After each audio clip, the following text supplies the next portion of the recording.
또 한 주일 동안 평안하셨습니까? 예, 우리 2021년 제2기 영원한 하나님의 언약, 오늘은 그 네 번째 시간이 되겠습니다. 제목은 영원한 언약이라는 제목으로, 내용은 아브라함 언약에 대해서 함께 공부하게 될 텐데요. 이번 네 번째, 다섯 번째, 여섯 번째, 앞으로 3주에 걸쳐서 이 아브라함 언약의 내용들에 대해서 함께 공부하게 되겠습니다.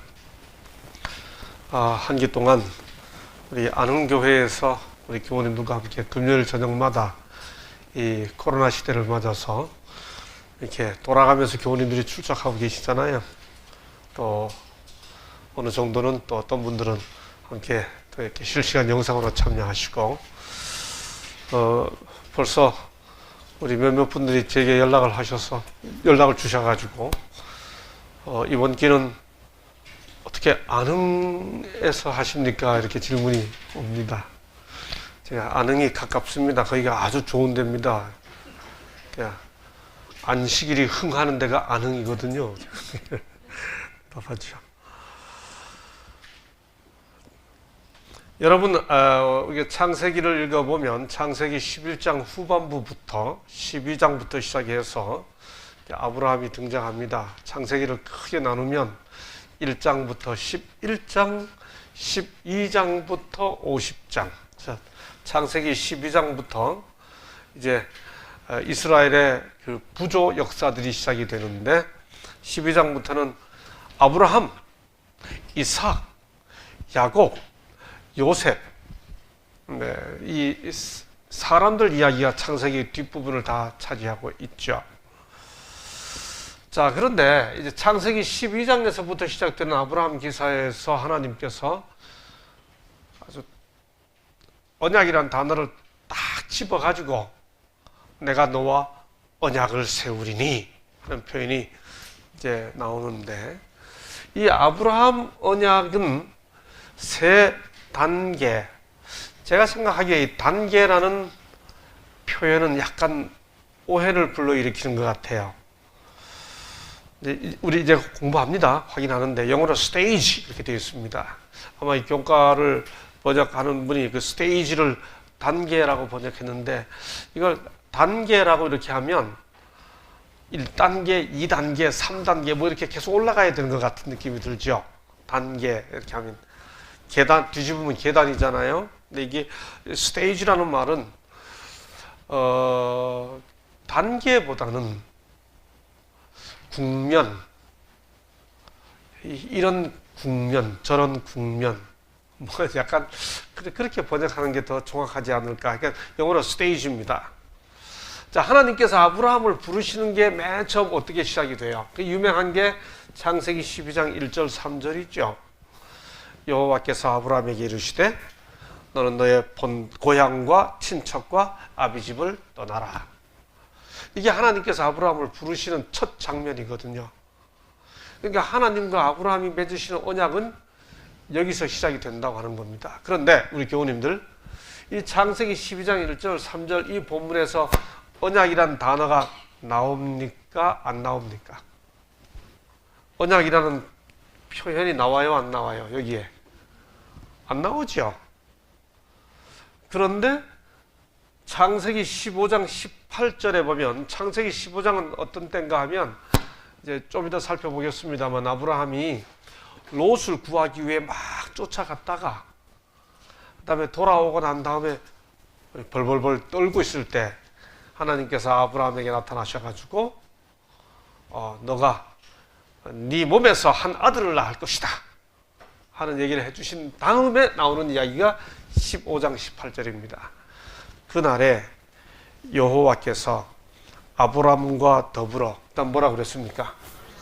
언약을 세워. 그러니까 창세기 15장 18절은 분명히 언약을 세운 거예요. 그렇죠? 이게 이제 롯을 구출해 온 직후입니다. 그 후에 16장에 가보면 하갈이 이스마엘 낳는 사건이 나와요. 그런 다음에 17장에 가서 17장에 가서 다시 여기입니다. 17장에 가보면 내가 내 언약을 나와 너 사이에 두어 너를 크게 번성하게 하리라 하시니 아브라함이 엎드렸더니 하나님이 또 그에게 말씀하여 이르시되 보라 내 언약이 너와 함께 있으니 내가 내 언약을 나와 너 및 내 대대 후손 사이에 세워서 영원한 언약을 삼고 이런 다음에 그 다음에 나오는 내용이 이 언약의 표로 너는 남자들은 할례를 행하라. 자, 그러니 보세요.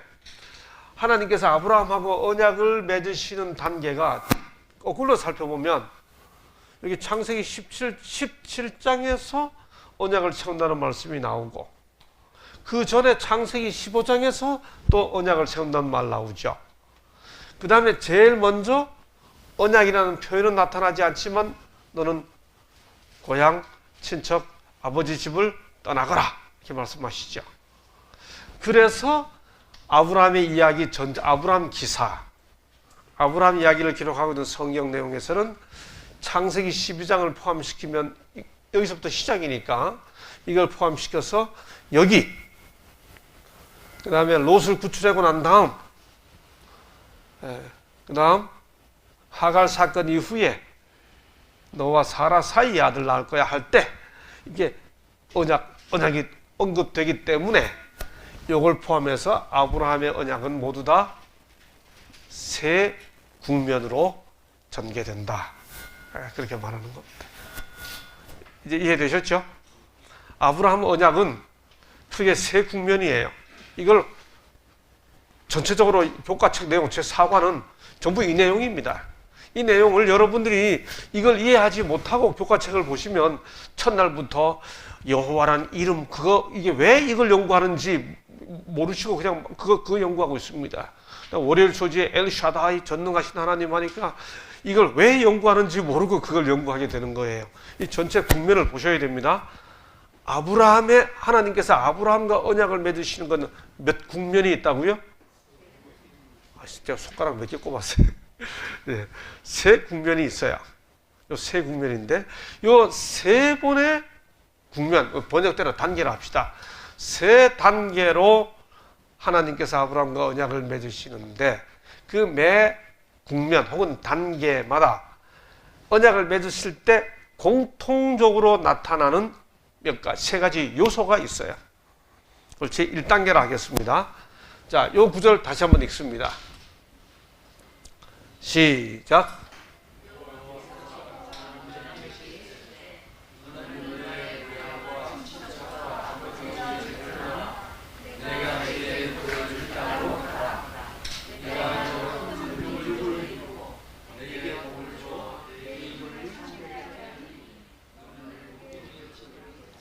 이 교과 저자에 의하면, 이 교과 저자의 설명입니다. 이 교과 저자의 설명에 의하면 이 구절 속에서 하나님께서 아브라함과 함께 언약을 맺으시는데 여기는 세 가지 요소가 나타난다는 거예요. 하나님께서 아브라함에게 뭐라고 말씀하시기 위해 어떤 세 가지 요소가 나타나는가? 첫 번째, 하나님께서 아브라함에게 다가가십니다. 가시면서 뭐라고 말씀하시는가 하면 여호와께서 아브라함에게 이르시되, 이건 말씀하시는 거는 여호와께서 아브라함에게 다가가신 거지요. 이게 언약을 맺을 때마다 나타나는 제 첫 번째 요소예요. 두 번째, 하나님께서 뭐라고 말씀하시는가? 너는 너의 고향과 친척과 아비 집을 떠나 내가 내게 보여줄 땅으로 뭐하라? 가라. 이건 뭐예요? 명령이죠. 명령입니다. 그러니까 하나님께서 언약을 체결하실 때는 첫 번째는 다가오시고 두 번째는 뭐 하세요? 명령하십니다. 근데 이 구절에서는 명령이 옛날 개역 한글 표현으로 하면 본토 친척 아비 집을 떠나 그랬죠. 여기는 고향 친척 아버지의 집을 떠나 내가 내게 지시 보여줄 땅으로 가라. 이게 명령이에요. 그 다음에 세 번째는 뭔가? 세 번째는 가라. 그 다음 내가 너로 큰 민족을 이루고 내게 복을 주어 내 이름을 창대하게 하리니 너는 복이 될지라. 복이 될 것이다. 이 말은 뭐예요? 하나님께서 그렇게 뭐 하시는 겁니까? 네? 뭐 하시는 거죠? 약속하시는 거예요. 이제 보세요. 그래서 이 하나님의 언약, 하나님께서 아브라함과 언약을 맺으실 때 나타나는 세 가지 요소는, 첫째는 뭐 하신다고요? 다가가시고, 두 번째는 뭐 하신다고요? 명령하시고, 세 번째는 뭐 하신다고요? 자, 이게 제1단계에 나타난 세 가지 요소니, 그러면 앞으로 아브라함의 언약은 전체 몇 단계로 진행됐다고 그랬습니까? 3단계로, 세 국면으로 전개되니, 이게 맨 첫 번째 이렇게 구성되어 있으니, 그 다음 두 번째 언약 때도 세 번째 언약 때도 이 세 가지 요소가 다 나타나겠죠. 그렇죠? 이제 이해되시죠? 이제 그러면 두 번째 하나님께서 언약을 맺으실 때 이 세 가지 요소가 어떻게 나타나는지를 살펴보자고 하는 겁니다. 맨 처음에 뭐 하신다고요? 하나님께서 언약을 맺으시기 위해 아브라함에게 뭐 하신다고요? 다가오시고, 두 번째 뭐 하신다고요? 뭐 하라고 명령하시고, 세 번째는 뭐 하신다고요? 약속하셨습니다. 그래서 창세기를 읽어보게 되면 하나님께서 아브라함과 언약을 맺으시겠다는 그 언약이라는 단어가 딱 사용되는 첫 번째 경우가, 창세기 12장에는 언약이라는 단어는 없어요. 근데 그 내용이 언약이죠. 그리고 언약이라는 단어를 쓰면서 시작하는 것이 창세기 15장입니다. 자, 맨 처음 이야기는 창세기 12장이고 언약이라는 단어가 창세기 15장에서 나타나니 이 12장과 15장 사이에 무슨 일이 있었는지를 한번 확인해 보죠. 장로님, 아브라함이 하나님의 명령을 따라 본토 친척 아비 집을 떠나 가나안 땅으로 왔다가 제일 먼저 겪은 일이 뭐였죠?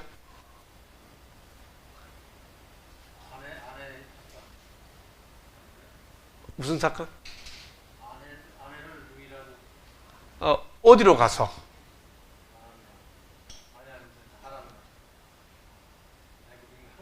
애굽이죠. 그래서 첫 번째 이야기가 일단 우르를 떠나 가나안 땅에 갔다가 그 다음 사건이 기근을 피해 애굽에 들어갔었죠.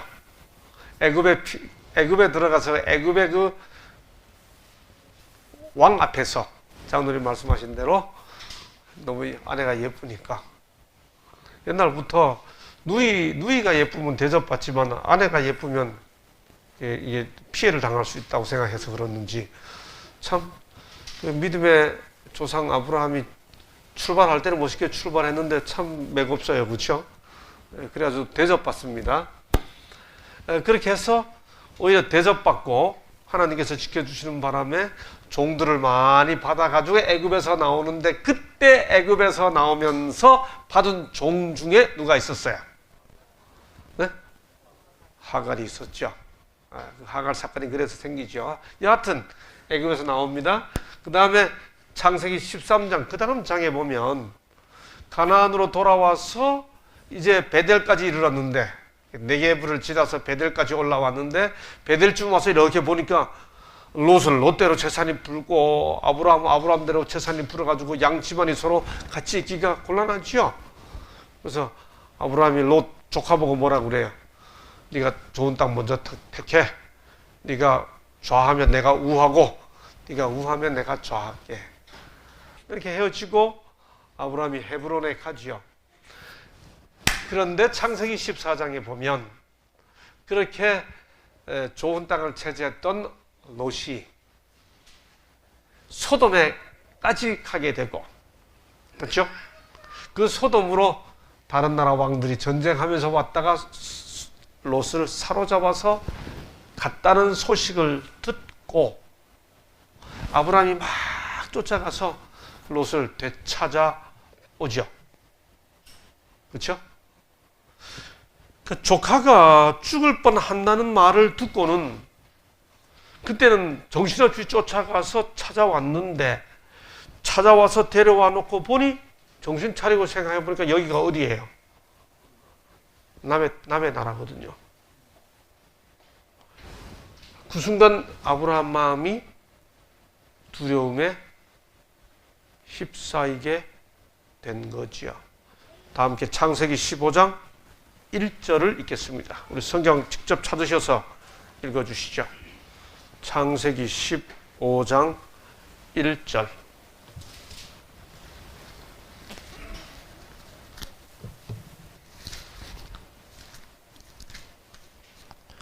찾으셨어요?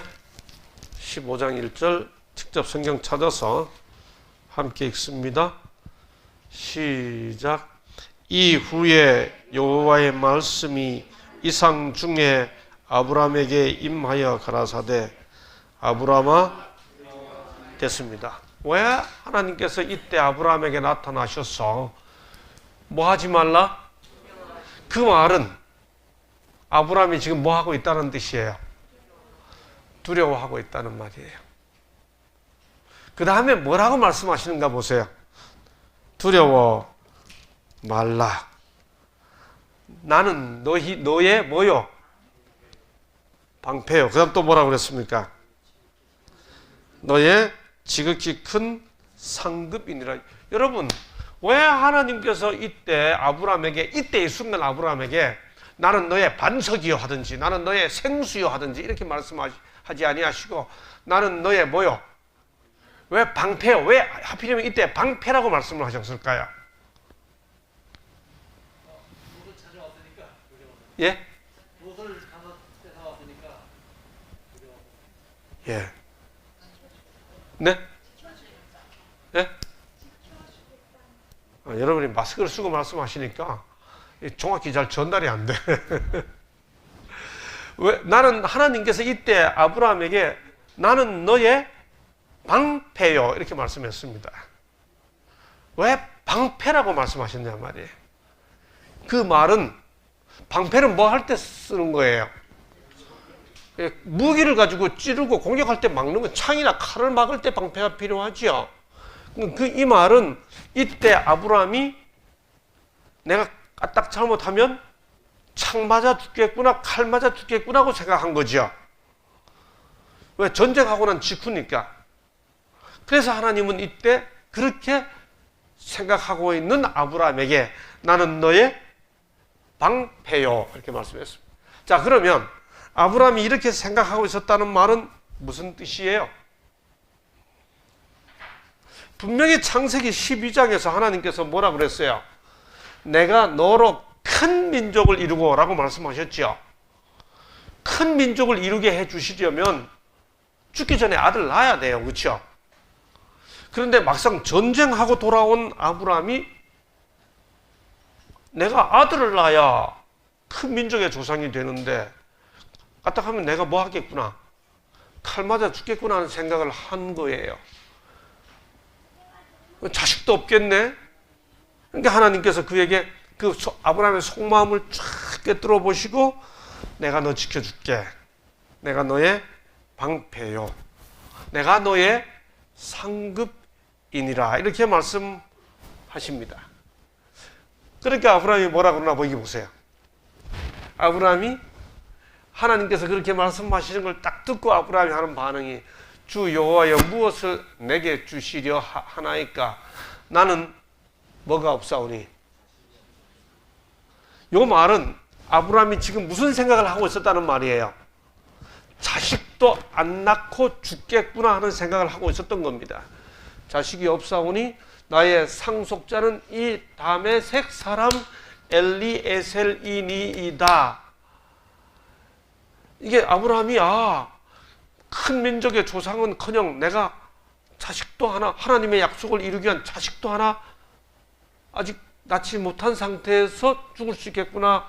주께서 내게 씨를 주지 아니하셨으니 내 집에서 길린 자가 내 상속자가 될 것이니이다. 여러분, 이렇게 말할 때 아브라함이 믿음의 모습으로 하나님 무엇을 제게 주시겠습니까?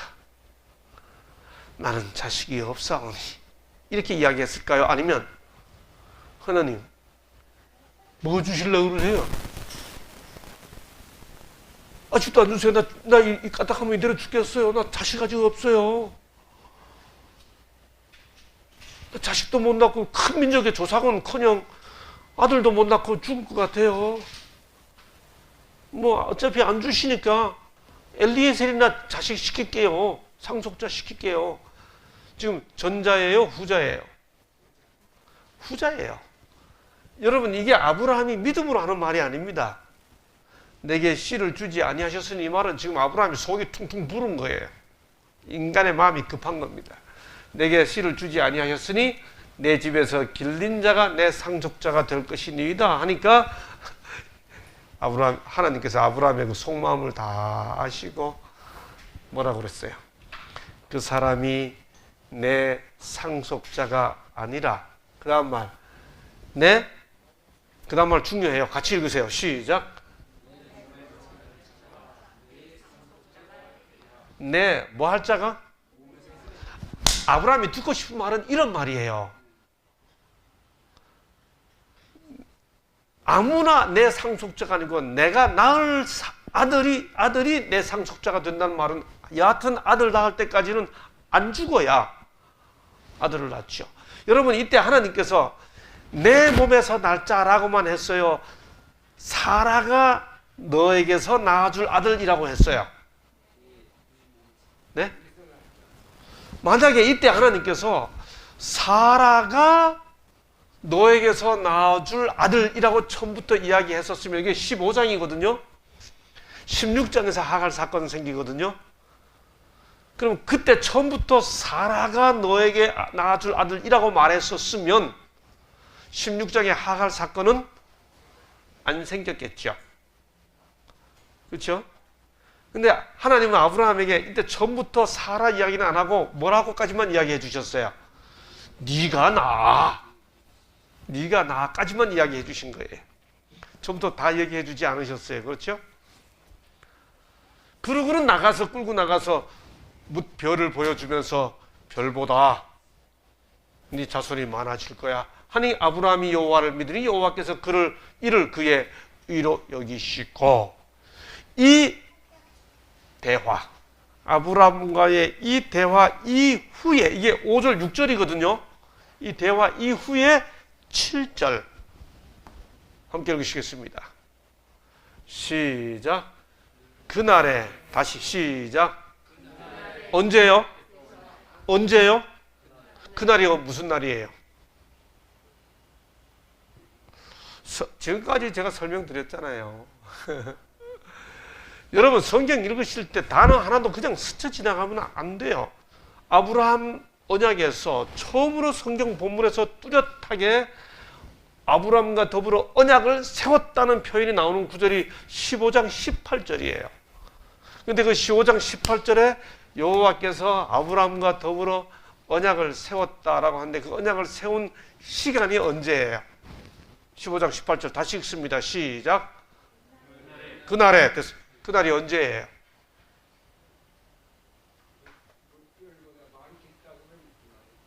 네? 장로님. 이 자손이 하늘의 별보다 많겠다고 선언하는. 그거 바로 6절이잖아요. 그렇죠? 앞에 5절, 6절 말씀하셨는데 그 말씀을 하신 날이 무슨 날이었냐고요? 조금 전에 제가 한참 설명을 드렸는데, 그 사건이 아브라함이 롯을 구출하고 돌아와가지고 겁에 질려 벌벌 떨고 있으면서 내가 아들도 못 낳고 죽겠구나라고 생각할 때 하나님께서 내가 너를 지켜줄게 방패야, 내가 너의 상급이야 하고 말하니까 아브라함이 뭐라고 이야기했어요? 네? 하나님 저한테 씨를 안 주시니까 얘나 상속자 삼죠 할 때 네 몸에서 날짜라고 말해주고, 그 말을 아브라함이 믿던 바로 그날,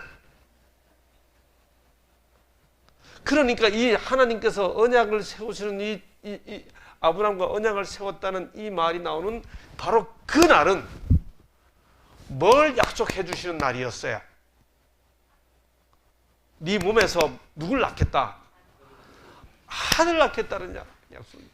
여러분, 그러니까 아브라함 언약의 첫 번째 핵심은 뭐에 대한 약속이죠? 아들에 대한 약속이에요. 아니에요. 그걸 다음 주에 공부합니다, 우리가. 이거 기억해 주셔야 돼요. 기억해 주셔야 우리가 다음 주에. 자, 이렇게 해서 그날에 하셨는데, 바로 이 언약을 우리가 맨 처음 첫 번째 공식, 창세기 12장에서 그 언약의 첫 번째 국면에 나타났던 세 가지 요소를 가지고 확인해 보자고요. 아브라함 언약의 세 가지 요소는 뭐였죠? 첫 번째가 다가오심, 두 번째가 명령하심, 세 번째가 약속하심. 이 세 가지 요소를 가지고 아브라함 언약의 두 번째 국면, 창세기 12장에 명령하신 그 내용, 그 다음 두 번째 국면에서 이걸 그 세 가지 요소를 가지고 찾아보자고요. 첫 번째, 하나님이 뭐 하심? 다가오심. 아브라함 언약의 두 번째 국면의 첫 번째 요소는 다가오심입니다. 있죠? 또 그에게 이르시되 나는 이 땅을 내게 주어 소유를 삼게 하려고 너를 갈대아인의 우르에서 이끌어낸 누구니라? 이거 다 줄이고 빨간 글씨만 읽으면 나는 여호와니라. 하나님께서 아브라함에게 다가오셨습니다. 그리고 이 경우는 창세기 12장에서는 여호와께서 아브라함에게 명령하셨는데, 이 경우는 다가오신 주님께서 당신의 이름을 계시하십니다. 나는 누구니라? 여호와니라. 우리가 이럴 소재에서 왜 이름을 공부하는지를 이해해야 됩니다. 우리 교우님들이 교과를 읽어보면서 이걸 잘 이해를 하셨으면 좋겠습니다. 이게 하나님께서 아브라함에게 언약을 맺기 위해 오셔서 그 다가오신 첫 번째 요소로서 당신의 이름을 계시하시는데, 여러분 성경에서 이름은 한 존재, 하나님, 그분의 품성과 그분의 일과 이 모든 걸 함축하고 포함하고 있는 굉장히 중요한 의미를 가지고 있습니다. 여호와라는 말을 히브리어, 원래 구약성경 원래 언어인 히브리어 발음을 더 정확히 발음하면 야훼라고 합니다. 한번 따라해 주시겠어요? 야훼. 사실 히브리인들은 이 야훼라고 하는 글자를 쓰면 네 글자가 되어 있습니다. 요 네 글자를 쓰지 않습니다. 야훼라고 발음하지 않아요. 하나님의 이름을 함부로 부르지 않기 위해. 우리 한국 사람들도 자식은 아버지 이름을 함부로 부르지 않잖아요. 유대인들은 하나님 이름을 함부로 부를 수 없기 때문에 그 단어를 거룩한 네 글자라는 뜻으로 테트라그람마톤이라고 합니다. 이건 거룩한 네 글자야. 그 거룩한 네 글자란 말이 야훼, 욤, 해, 와우, 해 이렇게 합니다. 히브리어 알파벳으로. 그런데 이 야훼라는 단어는 그 뜻이 정확히 뭔지 잘 몰라요. 아마도 이 단어는 히브리어 동사 하야라는 동사에서 왔다고 다들 생각합니다. 이 하야라는 동사는 뭔가 하면 이다 그런 뜻이에요. 혹은 있다 그런 뜻입니다. 혹은 있게 하다 그런 뜻입니다. 만약에 이 하야라는 동사가 이다 혹은 있다라는 뜻이면 야훼라는 말은 하나님은 계신 분 이런 뜻이에요. 근데 이게 있게 하다라는 뜻이라면 하나님은 생명을 존재하게 하시는 분, 창조주야 그런 뜻이죠. 하나님은 계시는 분 이런 뜻이면 하나님은 자존자, 스스로 계시는 분 이런 뜻이고, 하나님은 있게 하시는 분이라고 하면 하나님은 창조주 그런 뜻입니다. 여하튼 이 야훼, 여호와라는 이 말은 하나님께서 스스로 계시면서 생명과 모든 세상을 있게 하시는 분이라는 의미를 품고 있는 하나님의 고유명사예요.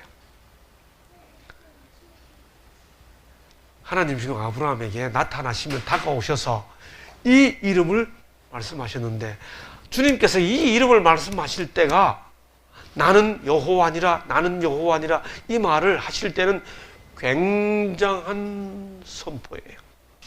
출애굽기 6장 2절 8절에 보면 하나님께서 출애굽하시면서 여호와 모세에게 나타나셔서 모세에게 말씀하여 가라사대 나는 여호와니라 이렇게 말씀하셨어요.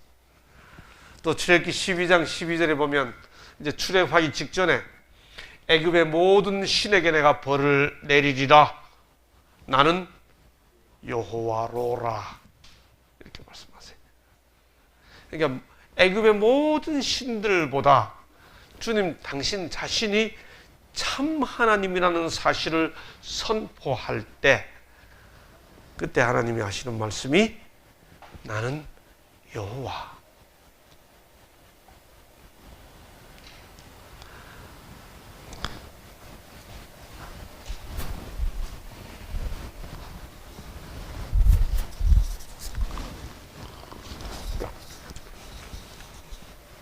박 목사님 나중에 우리 정집사한테 잘 얘기해서 이 부분 다 잘라질 수 있도록 해주십시오.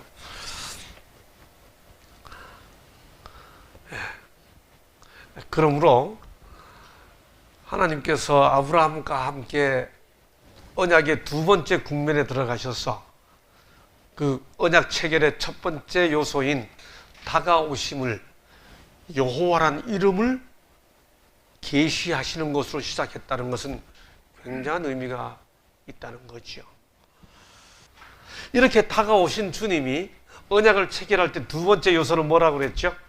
첫 번째는 다가오심, 그 다음은 명령하십니다.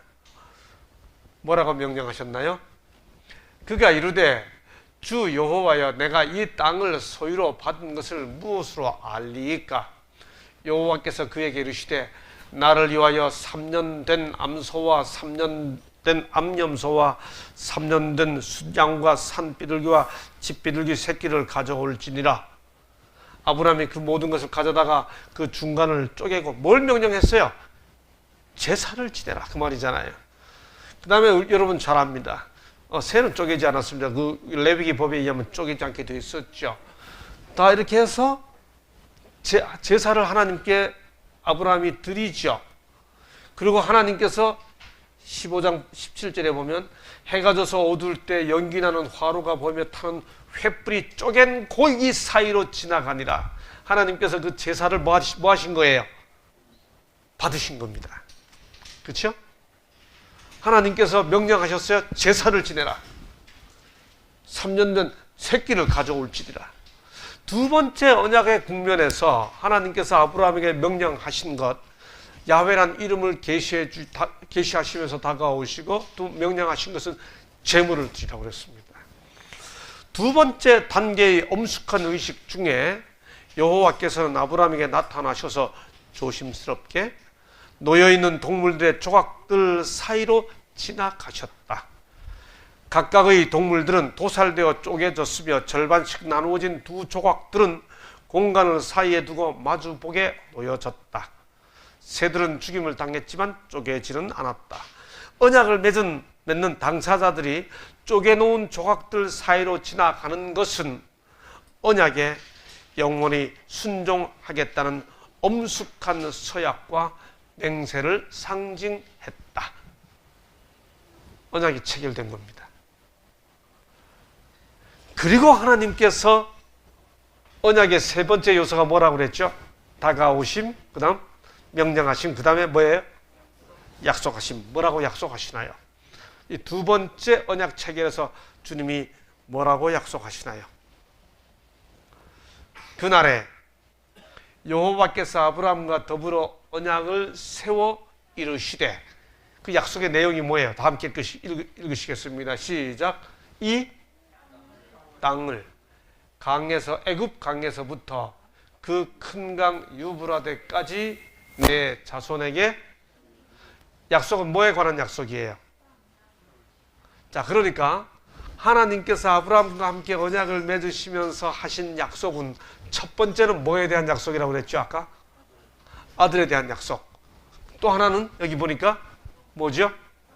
그러니까 하나님께서 아브라함과 언약을 맺으시면서 하신 약속은 두 가지예요.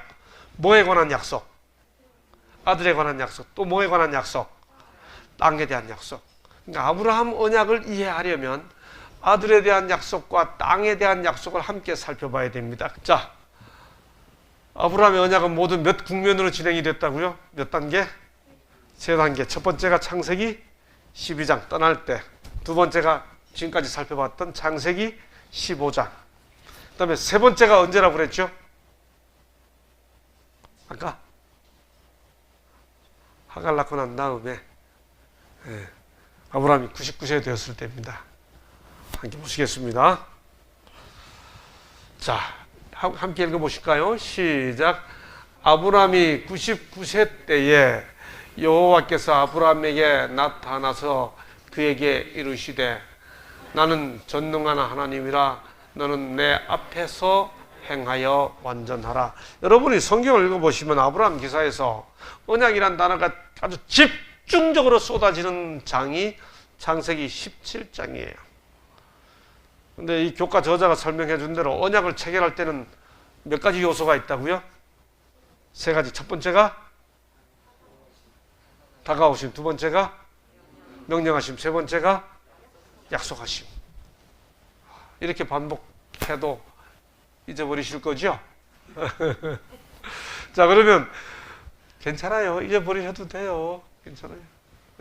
그러니까 목사들이 있는 거죠.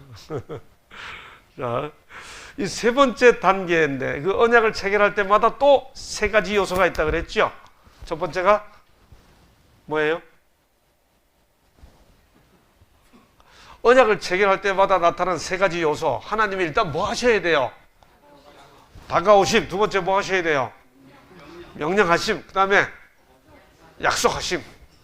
언약 체결 때마다 이 세 가지 요소가 있다. 그러면 세 번째가 이때거든요.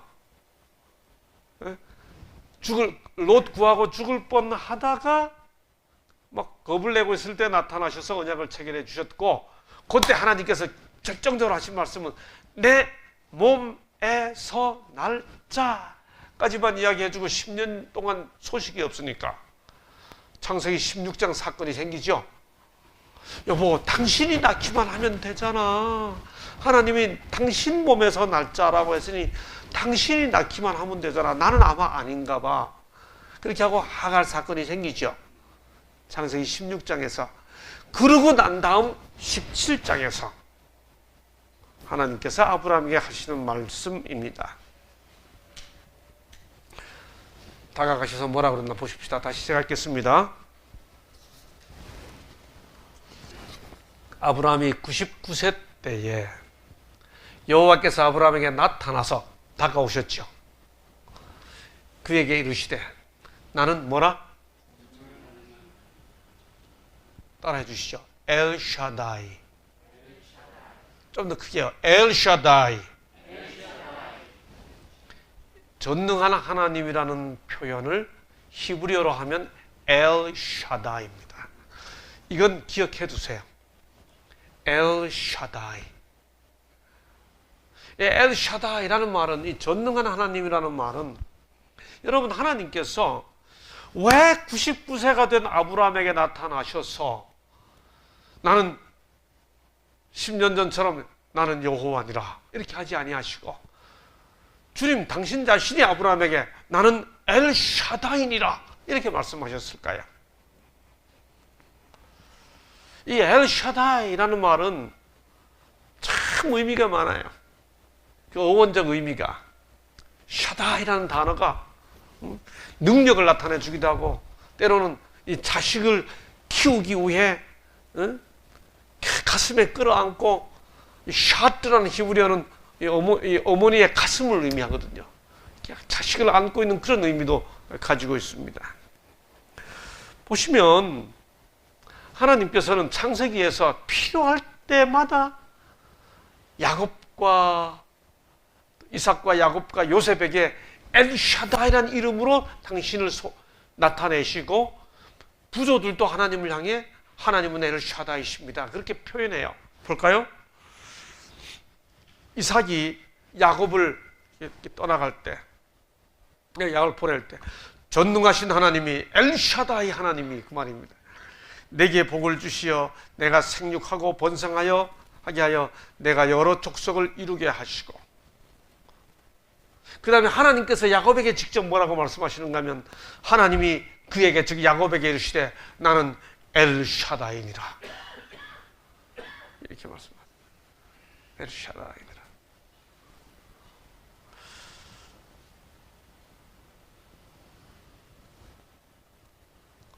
야곱이 요셉 이야기를 듣고 난 다음에 하시는 말씀이에요.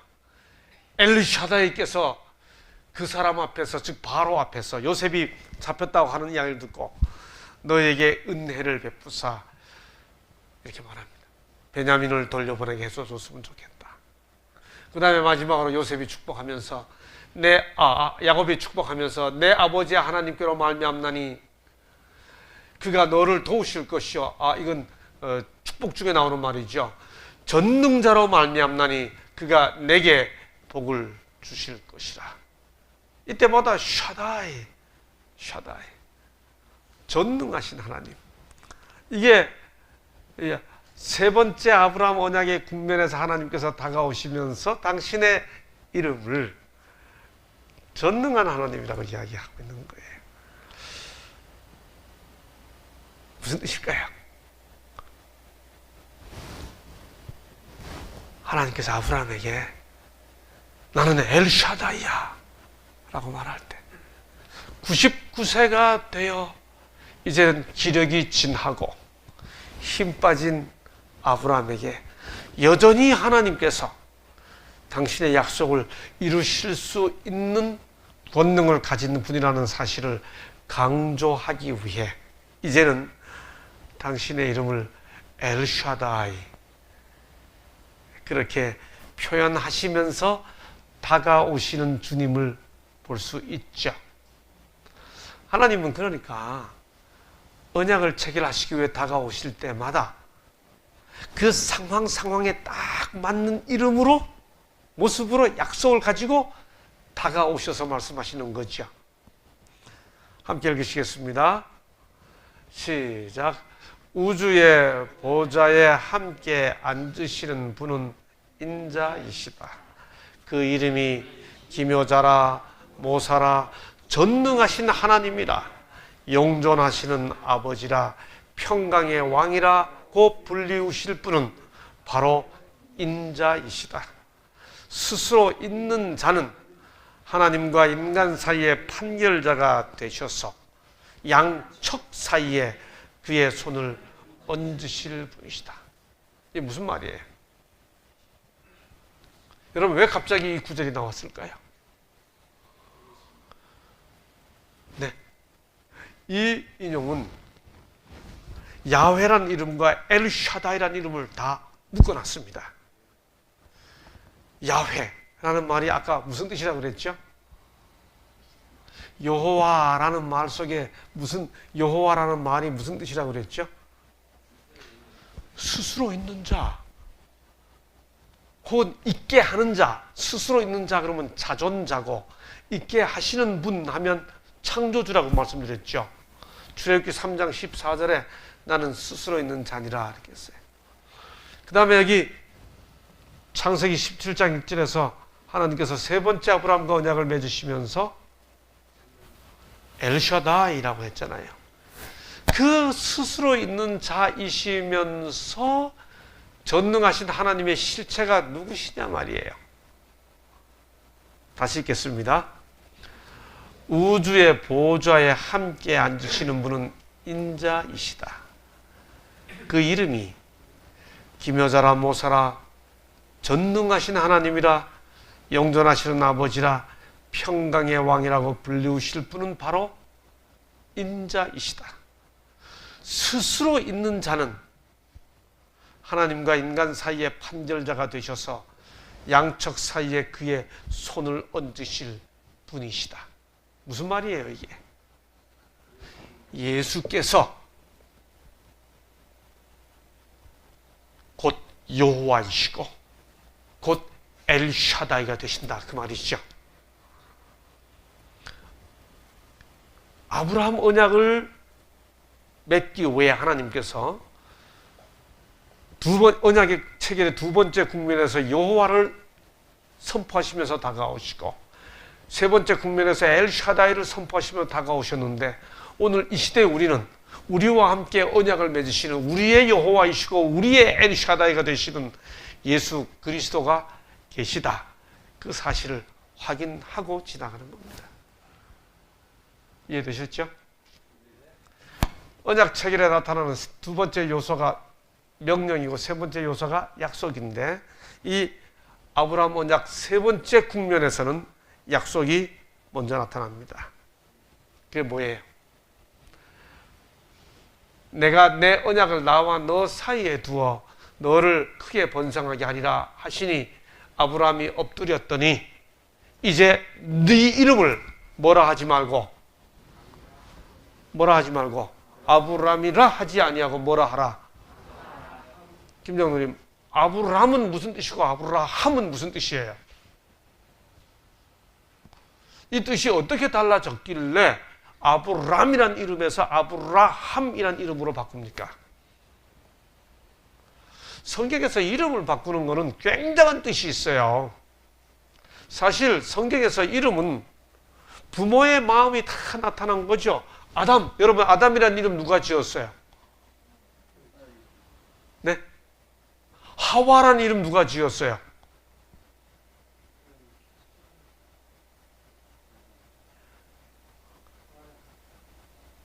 하와 이름 누가 지었죠? 집사님? 네? 아담이 지었어요? 정말요?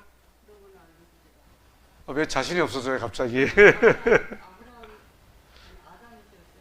아담이 지었어요? 확실합니까? 그럼 아담이란 이름은? 성경에서 아담의 이름을 지었다는 말이 성경에 나오지는 않아요. 근데 그 이름을 지어주실 분이 하나님밖에 없어요. 그럼 하와란 이름은?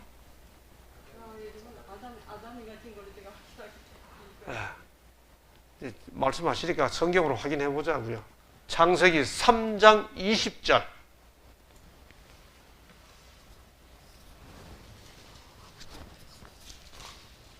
창세기 3장 20절. 다 함께 읽으실까요? 크게. 누가? 아담이 그 아내의 이름을 하와. 맞아요, 집사님은 뭐 자신 없어가지고 쑥쑥 들어가지 마시고 물으니까 아닌가 틀렸나 이렇게 하실 필요 없어요. 성경에 나오는 인물 중에 아담은 하나님이 지어줬고 하와는 누가 지어줬어요? 아담이 지어줬고 그 나머지 모든 이름은 누가 지어줬어요? 부모들이 지어줬어요. 당연히 가인이라는 이름도 부모가 짓고 아벨도 부모가 지었어요. 그런데 아담이라는 이름의 뜻이 흙이에요. 하와라는 이름의 뜻은 생명이에요. 가인이라는 이름의 뜻은 뭐예요? 아들을 얻었다. 이렇게 설명되어 있죠. 아벨이라는 이름의 뜻은 뭐예요? 허무하다, 실망했다 그런 뜻입니다. 다니엘 무슨 뜻이에요? 다니라는 말은 나의 심판자가 엘 하나님이다 그런 뜻입니다. 요라는 말은 여호와의 줄임말이에요. 엘은 하나님이에요. 요엘, 요 할 때 요는 여호와거든요. 여호와께서 엘 하나님이시다. 나단이란 말은 히브리어로 주다 이런 뜻입니다. 선물이에요. 그러니까 성경의 이름은 다 부모의 소망이나 감사를 나타내주는 문장이에요. 그냥 아브람이란 이름을 그 아브람의 부모가 지어줬다고요. 근데 하나님이 그 이름을 뭐라고 바꿔준 거예요? 아브라함으로 바꿔줬어요. 아브라함은 무슨 뜻이고 아브라함은 무슨 뜻인데? 예. 아브라함은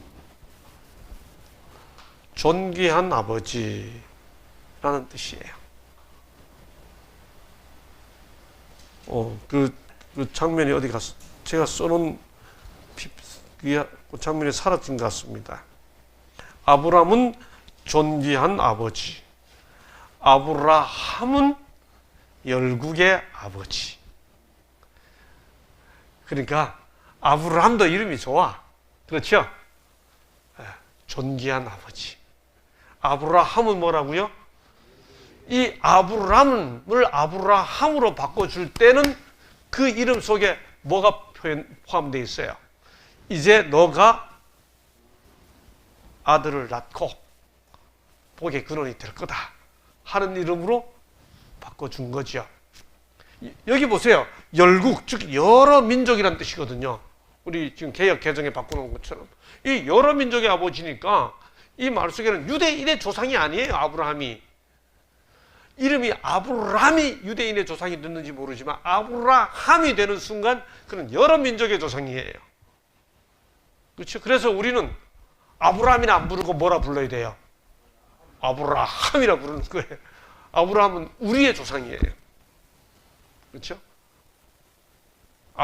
아브라함까지는 유대인 조상인지 몰라요. 근데 아브라함으로 바뀌는 순간 여러 민족의 조상이 된 거죠. 그 속에 뭐가 포함되어 있습니까? 이방인도 다 포함되어 있고 교회를 통해 하나님의 백성들 모든 사람들이 다 포함되어 있는 것이죠.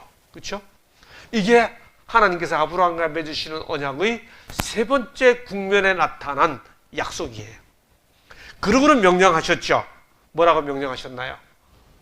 이 세 번째 국면에서 하나님께서 아브라함에게 하신 명령이 뭐였어요?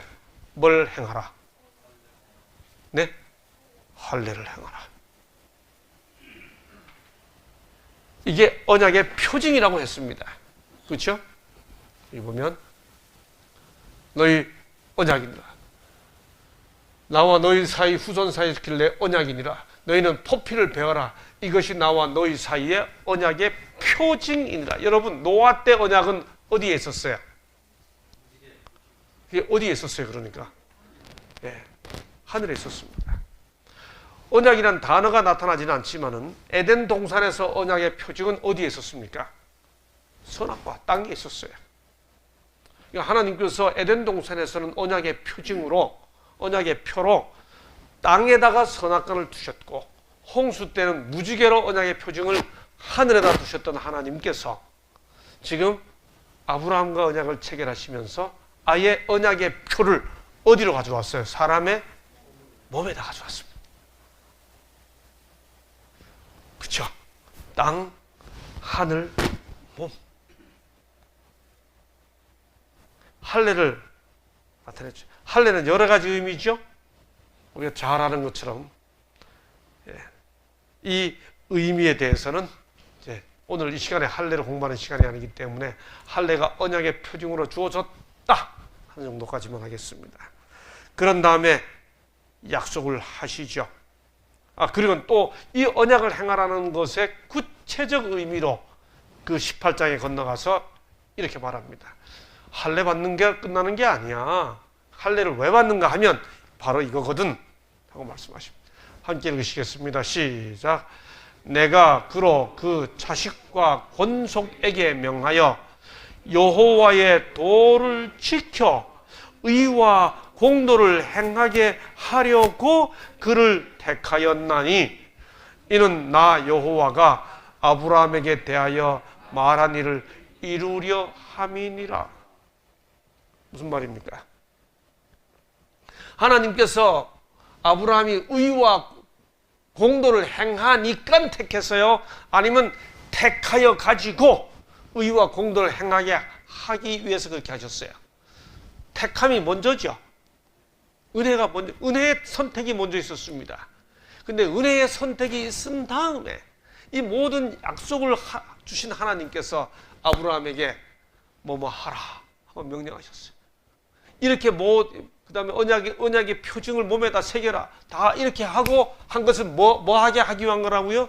의와 공도를 행하게 하려고 그를 택하였나니. 그러니 언약의 요소에는 그 언약의 당사자가 된 사람이 하나님의 뜻대로 살아야 되는 내용이 포함되어 있음을 확인할 수 있는 것이죠. 아브라함의 믿음의 행위는 우리의 유익을 위하여 기록되었다. 그것은 하나님의 요구가 아무리 심하고 괴로운 것일지라도 신뢰해야 한다는 큰 교훈을 우리에게 가르쳐주며 자녀들에게 부모와 하나님께 온전히 순종하라는 교훈을 준다. 아브라함 언약은 세 국면으로 전개되었습니다. 첫째, 뭐예요? 본토 친척 집을 떠나라.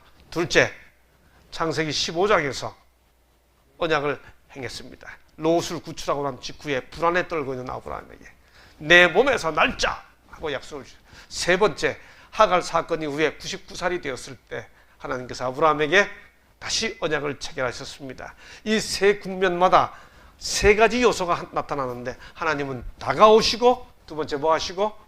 명령하시고, 세 번째 뭐 하셨습니까? 약속하셨습니다. 아브라함의 언약 속에 나타난 세 번의 국면 속에 나타난 이 세 가지 요소, 야훼로 다가오시고 엘샤다이로 다가오시면서 명령하시고 약속하시는 이 요소들은 예수 그리스도 안에 있는 우리들에게서 그대로 다 성취되고 있죠. 이 약속들, 이제 다음 주, 그 다음 주에 배우게 될 땅에 대한 약속, 아들에 대한 약속, 이걸 붙잡고 이 아브라함 언약을 좀 더 깊이 들어가도록 해주면서 그것이 오늘 우리들에게 또 어떤 의미가 있을지를 기대하면서 오늘은 교과 공부 여기서 마치도록 하겠습니다. 감사합니다. 기도하겠습니다. 아버지 하나님, 아브라함에게 다가가시고 명령하시고 약속하셨던 하나님께서 오늘 우리들에게 예수 그리스도 안에서 여전히 다가오시면서 나는 여호와니라, 나는 엘샤다이니라 말씀해 주시며 명령하시고 약속해 주심을 인해 감사합니다.